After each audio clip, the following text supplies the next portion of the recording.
সূরা আল কদর। বিসমিল্লাহির রহমানির রহিম।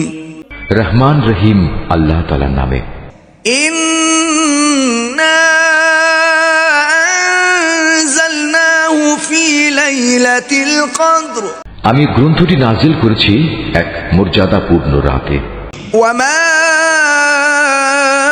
আদরাকা মা লাইলাতুল কদর। তুমি কি জানো সেই মর্যাদাপূর্ণ রাতটি কি? লাইলাতুল কদরি খায়রুম মিন আলফি শাহর। এই মর্যাদাপূর্ণ রাতটি 1000 মাসের চেয়ে উত্তম। তানাজ্জালুল মালাইকাতু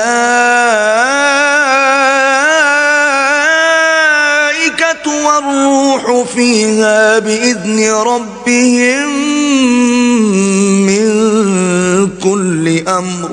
এতে ফেরেশতা ও তাদের সর্দার রূহ তাদের মালিকের সব ধরনের আদেশ নিয়ে জমিনে অবতরণ করে। সালামুন হিয়া হাত্তা মাতলাইল ফজর। সে আদেশ বার্তাটি হচ্ছে চিরন্তন প্রশান্তি, তা পরবর্তী সুবহে সাদেক পর্যন্ত অব্যাহত থাকে।